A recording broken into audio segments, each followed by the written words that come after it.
Mga igsunan, manggabi sa Dios nga Amahan sa atong Ginoong Hesukristo.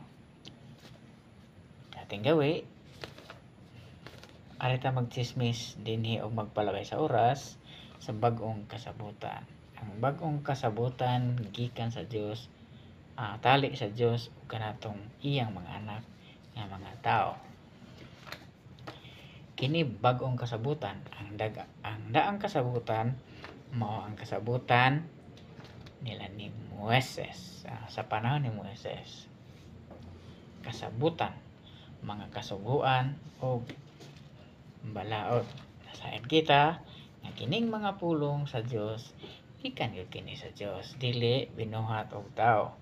Kung dunay mga igo nining mga pulong, dawatan ninyo kay gikan sa Dios.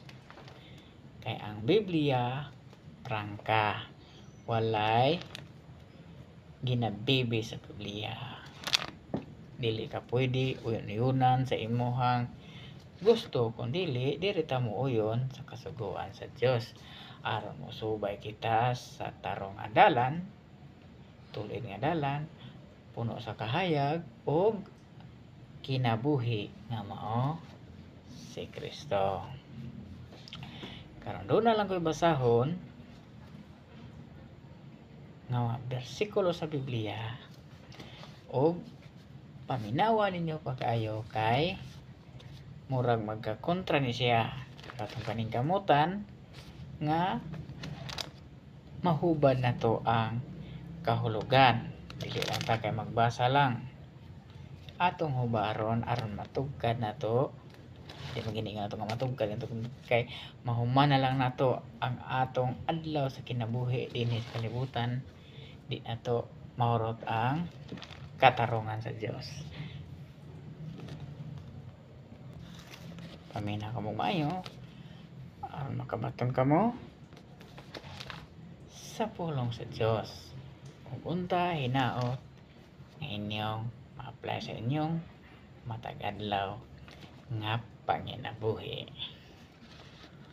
Basa ta sa Roma kapitulo 8 versikulo 1. Nag-ingon ng palang kasulatan sumala ni San Pablo tungod niini karon dili na hukman sa silot ang nahiusa kang Kristo Jesus.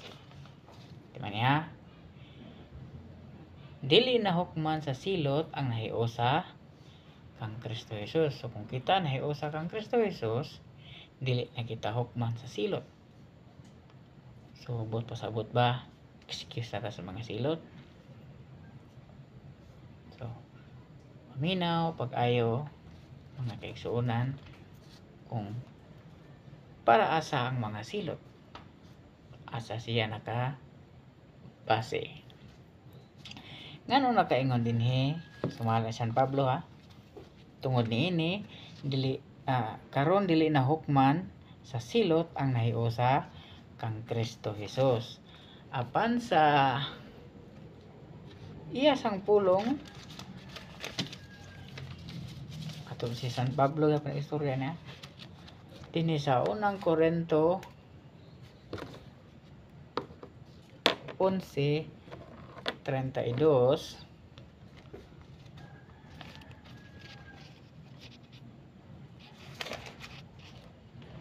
Mag-ingon dinhi, apan kung silutan kita sa Ginoo, kini maoy pagpantun lamang kanato aron dili kita mahiapil inig silot niya sa kalibutan.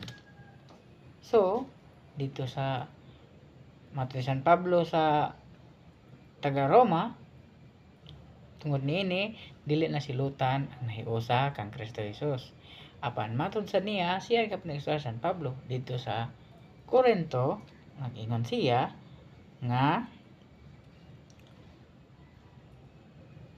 apan kung silutan kita sa Ginoo, kini mao ay pagbanton lamang kanato aron dili kita mahiapil sa silot niya sa kalibutan. So nakabutang dinhi nga silutan gyapon kita. So bisan hiusa kita kang Kristo, silutan kita sa Dios. Diba? Ita mingon nga kung hiusa kita kang Kristo, di na ta silutan. Silutan gyapon ta, pero ayon sa may tungod na sa espirituhanon, dili sa kalibutanon. Karon kinahanglan kita nga magsunod sa mga pulong ni Kristo, magkinabuhi subay sa ebanghelyo ug sa iyang kaubuton. Kung dili kita mosunod, kay kining iyang mga pulong, mga kaigsuonan, dili man ni iyang buot-buot lang istorya. Mas may pang mga pastor o mga pare o uban pa diha nga nakabutbuot sila himo og istorya nga wala sa Biblia. Pero si Kristo tinuod siya og matarong. Wala siya nagsulti sa iyang kaugalingon, kundi ang mga puti pasulti siyang amahan kaniya. Sumala sa San Juan Kapitulo 12, 47 hangtod sa 50.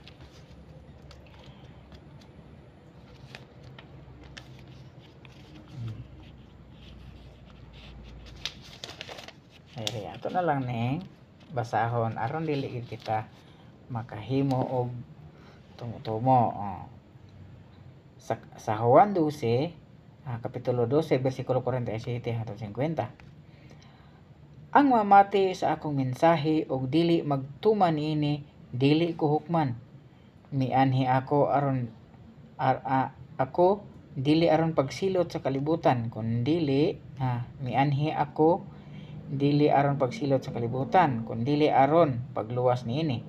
Adunay mosilot ni adtong magsalikway kanako ug dili modawat sa akong mensahe. Ang pulong nga akong gisulti mao unya ang mohukom kaniya sa katapusang adlaw. Matuman gayud kini kay wala man ako nagsulti sa akong kaugalingong kabubuton.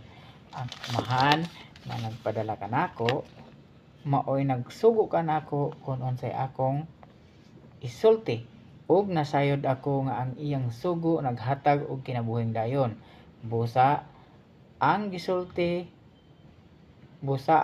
ang akong gisulti mao ang gipasulti kanako sa amahan. So, klaro nga ang mga kasuguan sa amahan may kinabuhing dayon. O kinsa katong dili modawat sa pulong ni Kristo, dunay mohukom kaniya o mosilot kaniya sa katapusang adlaw, ug mao usab ang pulong nga iyang gisulti mao usab kini ang mohukom o mosilot niadtong wala modawat kaniya. Tinuod kini kay wala man si Kristo, diba? Ingon siya, tinuod gayud kini kay wala man ako mag-istorya sa akong kaugalingong kabubuton, kundi sa nagsugo kanako o nagpadala kanako ug nagpasulti kanako sa buot niyang ipasulti. So kung mosubay kita kung ana kita sa nahiusa kang Kristo, wala na paghukom, wala na silot. Pero atong unahon asa man nga silot sa kalibutan. Kaya nga naman, kaya ang kalibutan, di ba, ni ari si Kristo, dili paghukom sa kalibutan, kundi pagluwas niini. Kinsa man katong angay silutan uban sa kalibutan, kadtong dili mo dawat sa iyang mga pulong. Kaya ang mga pulong sa Dios mao ra usab ang mohukom kaniya niadtong mga dili mo dawat sa iyang mga pulong mosalikoy kang Kristo sa katapusang adlaw. Karon sa Juan 6:63 ay sumpay din sa Juan 6:63, ang naghatag og kinabuhi mao ang Espiritu sa Dios, ug dili kini mahimo sa unod pinaagi sa mga pulong nga akong gisulti kaninyo.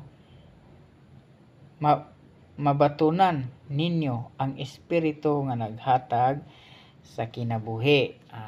Diba? So, ang mga pulong sa Dios pinagi kang Kristo mao ang espiritu nga naghatag og kinabuhi. So kung hukman ang kalibutan, ang imong kalibutanon, kung ikaw kalibutanon wala ka nagsunod kang Kristo, wala ka nahiusa kang Kristo, maiapil ka sa silot pinaagi sa iyang mga pulong. Tungod kay ang pulong gisulti na kini kaniya. Gisulti na kini niya sa tanan mga katawan, pinaagi sa mga magtutudlo sa Biblia. Apan kung ikaw nang magahi, dili ka modawat sa pulong sa Dios, ang pulong sa Dios sa usab mo'y mahukom kanimo. Kinahanglan kita may usa kang Kristo aron ang paghukom kanato pinaagi na sa espirituhanon. Tungod kay kung wala kay espiritu, wala kay pulong sa Ginoo, wala kay kinabuhi. Kay ang pulong sa Ginoo ug ang kasuguan o ang kinabuhi dayon. Kung ana ka na sa kayusa ni Kristo, anahiusa ka na kang Kristo Jesus, talima ka sa iyang mga istorya, sa iyang mga pulong. Karon anita sa unang Juan kapitulo 4 versikulo 5 versikulo 3. Kay ang ilhanan nga gihigugma nato ang Dios mao ang gituman nato. Mao nga gituman nato ang iyang mga sugo ug dili kini lisod tumanon ang iyang mga sugo. Mao iti mailhan nga kung ikaw nahiusa kang Kristo, nahigugma ka sa Dios, nagtuman ka sa mga sugo. Ang mga kasuguan sa Dios dili man na lisod tumanon. Di na siya lisod tumanon. Pero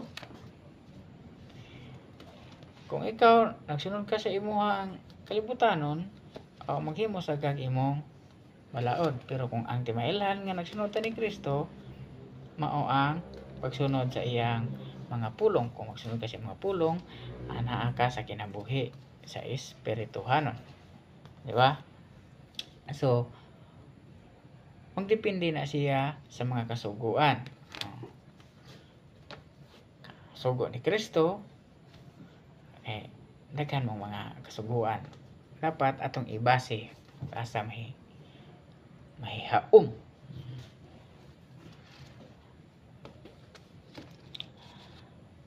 Atong basahon ang Buhat 13:39.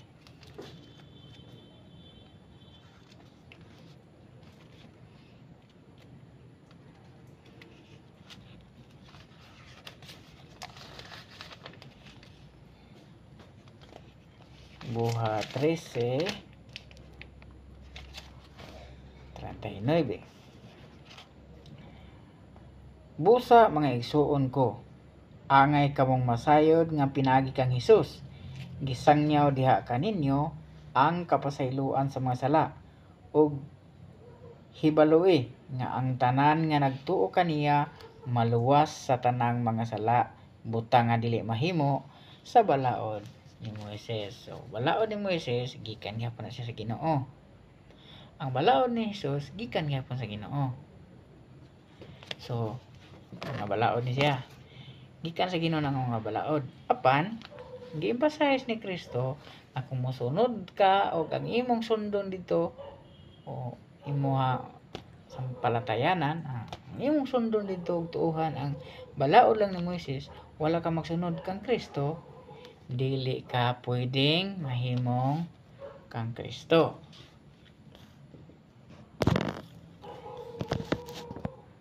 Tungod kay ang panahon ni Moises lipas na, nilabay na.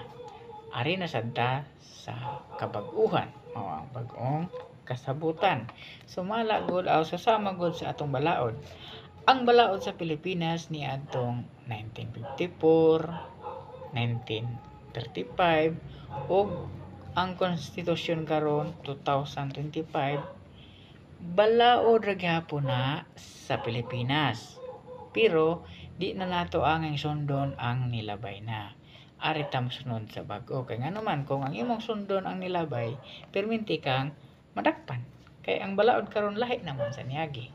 So sa panahon ni Moises, kung maoy imong sundon, dili na ka pwedeng mahimong sakdal. Ha? Sa giingon diri.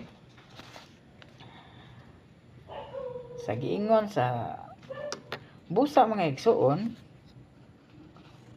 angay kamong masayod nga pinaagi kang Hesus, gisangyaw diha kaninyo ang kapasayloan sa mga sala.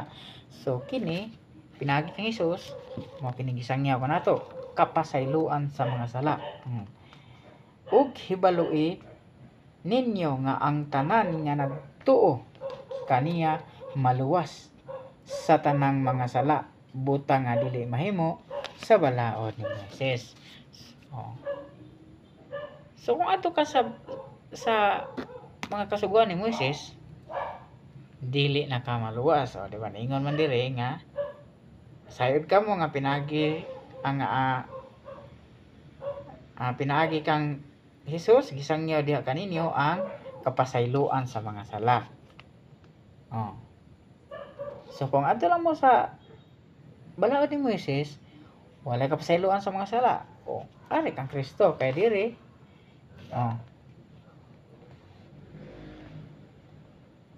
Butang nga dili mahimo sa balaod ni Moises, mao bitaw na nga. Sa giingon sa ang mga SDA unsa pa na mga relihiyon diya nga nagsunod ra gyud sa balaod ni Moises, kay kini laging balaod sa ni Moises, taaman dito nakasulat ang ikapulo gud mo nga dito daghang kwarta, mo ni nga daghang nisunod sa balaod ni Moises.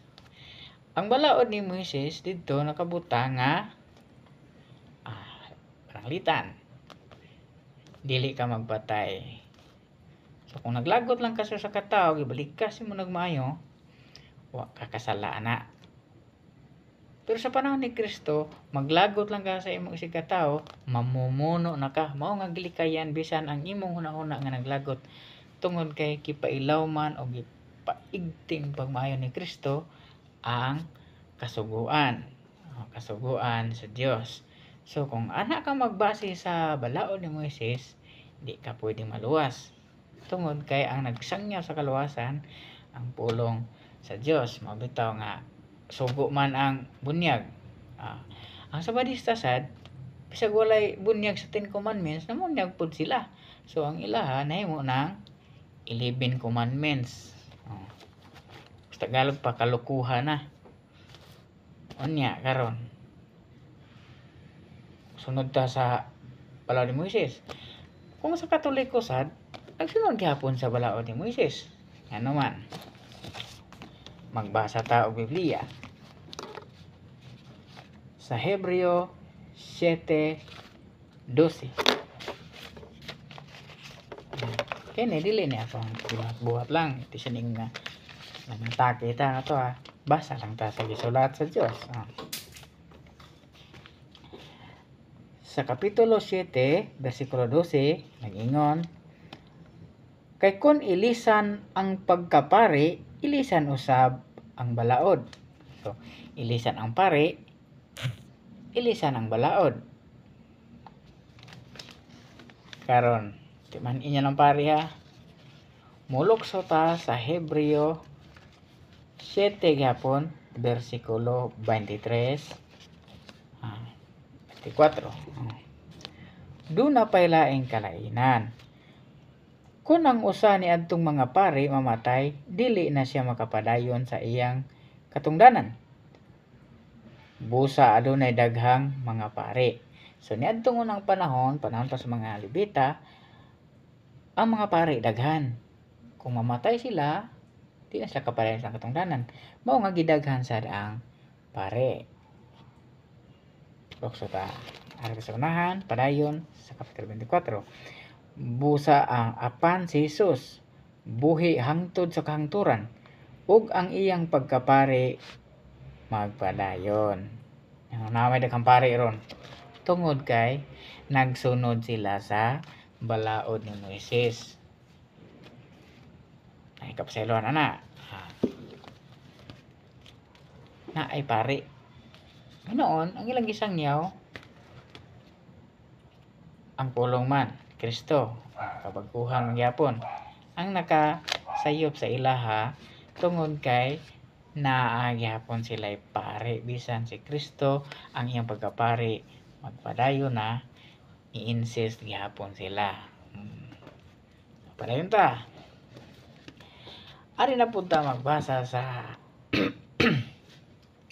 Marcos 7:7 hangtod sa 8.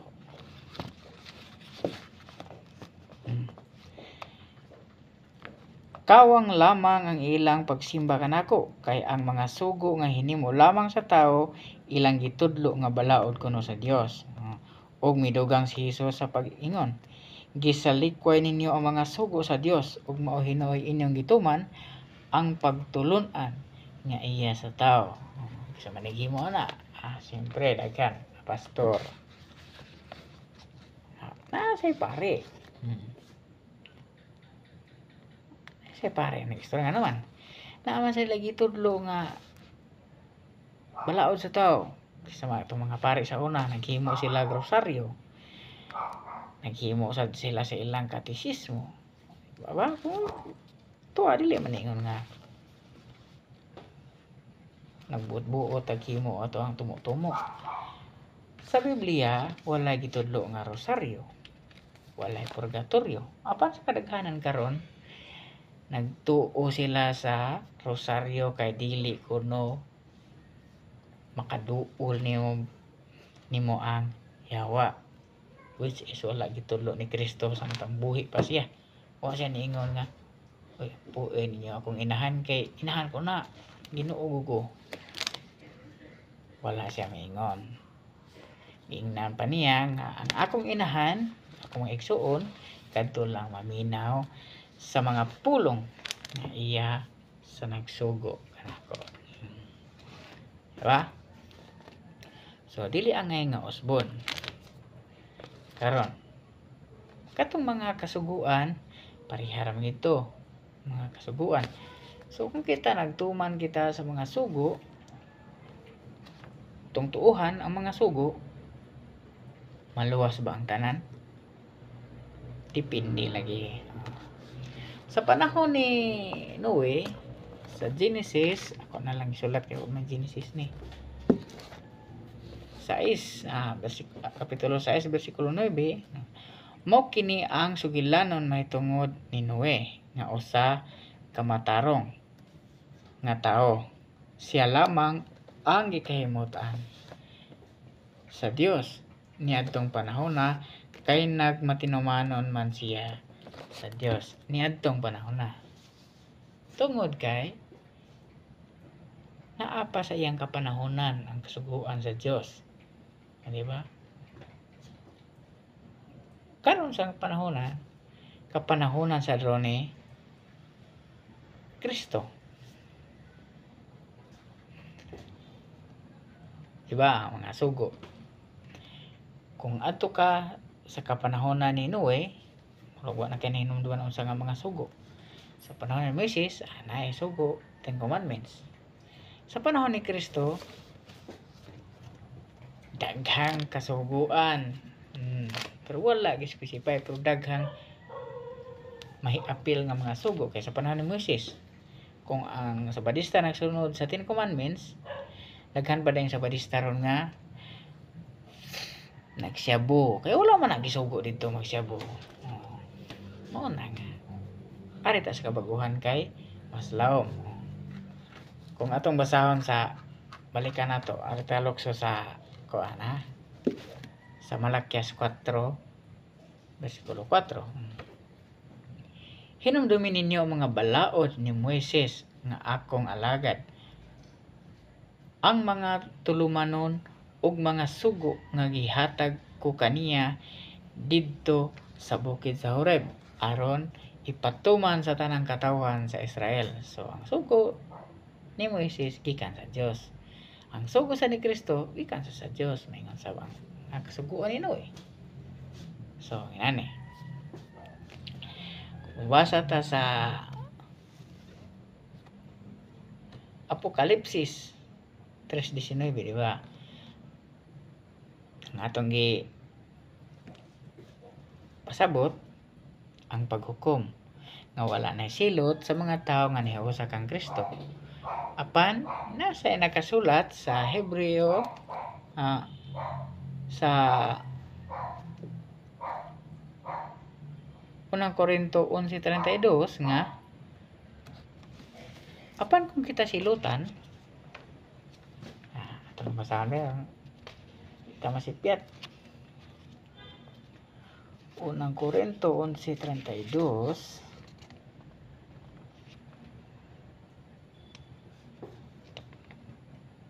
Apan kung silutan kita sa Ginoo, kini maoy pagpanton lamang kanato aron dili kita may apil sa silot niya sa kalibutan. Anong silutan man kita kung nahiusa na kita kang Kristo? Nagsulod kita sa iyang mga pulong. Nanginabuhi sumala sa Ebanghelyo sa iyang kabubuton. Nga silutan man ta. Mabasa ta sa Apokalipsis 3:19. Anong silutan man kita nga nagsunod man ta ni Kristo? Sa Apokalipsis 3:19 nag-ingon dinhi si San Juan. Sumala ni San Juan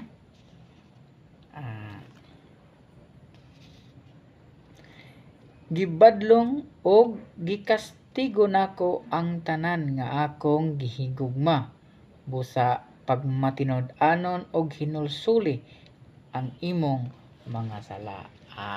Dara gibadlong og gikastigo nako ang tanan nakong hinigugma. So gibadlong sa Dios og gikastigo ang iyang hinigugma busa hinulsuli ang imong mga sala. Hinulsuli ang imong mga sala ug pag matinud-anon.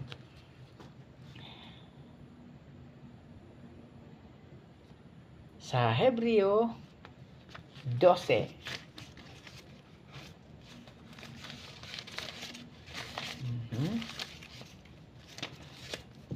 sa Hebreo 12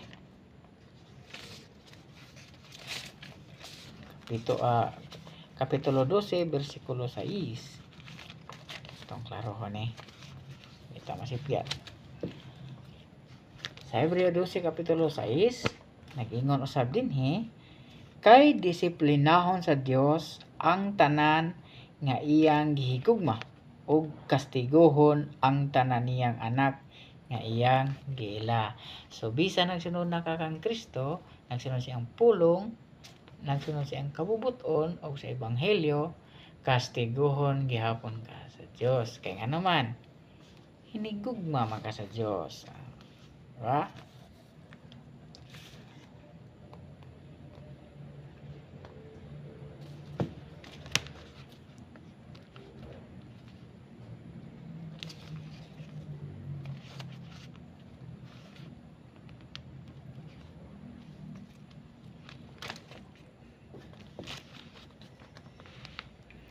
So, mao siya disiplinahon ang tanang hinigugma.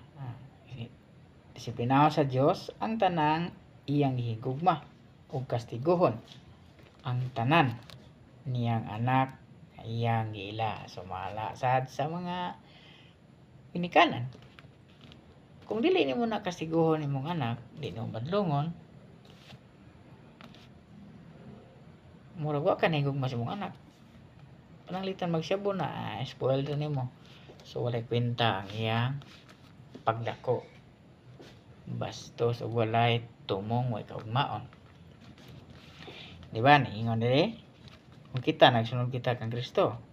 Ang ingon disiplinahon sa Dios ang tanan nga iyang gihigugma ug kastigohon ang tanan niyang mga ang anak nga iyang giila.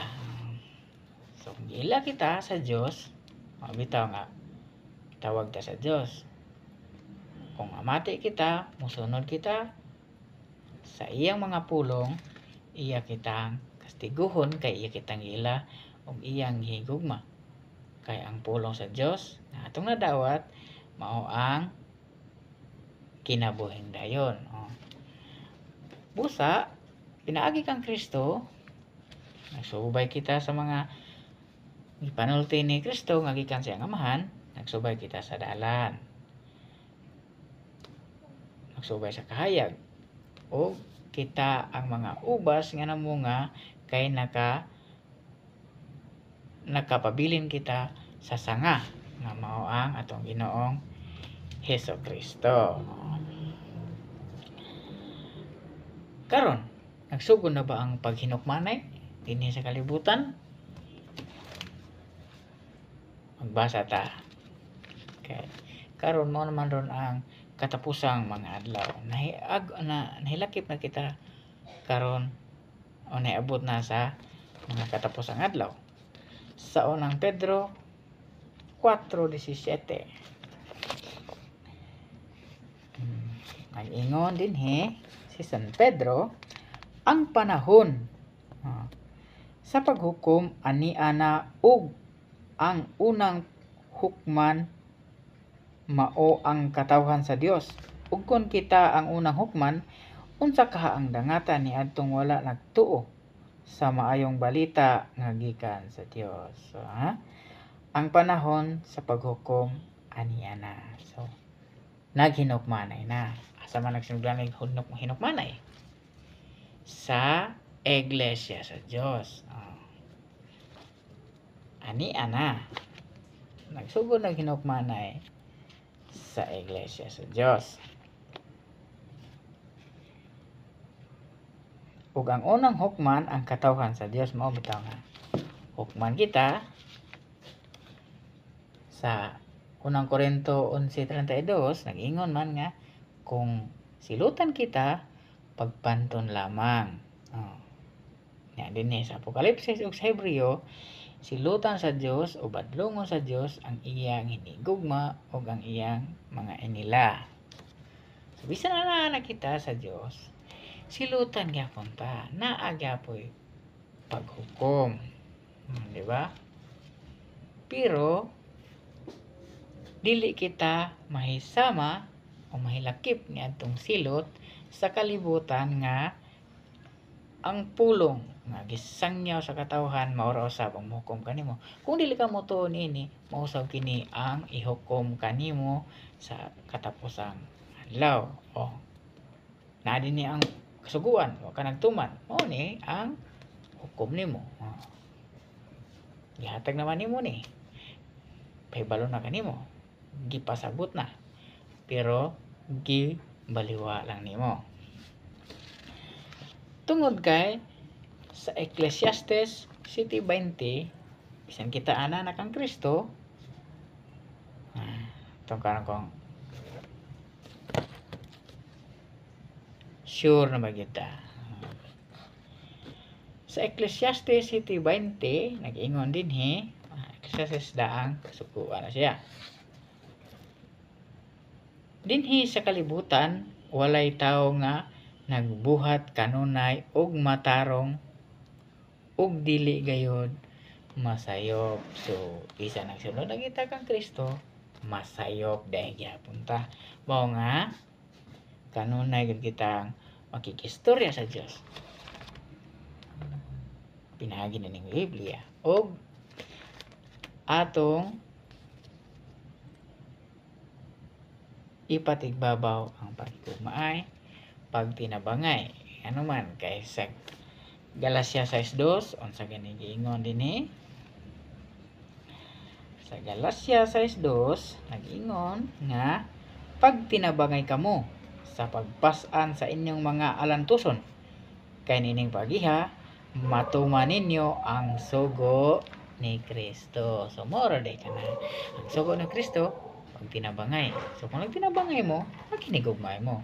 So may masaya sa bagong kasabutan pag hinigugmay. Kay ang paghigugma sa usag-usa, ilabi na sa Dios, nagtabon sa daghang kasalanan. Salamat sa Dios. Maayong gabi sa Dios ang pinakamataas na pagpupuri at ang lahat ng karangalan magpakailan kailanman. Dinhi na nagtataman. Hangtod sa sunod kung loloobin ng Dios, may pagkakataon pa tayong magsiyasat ang Biblia.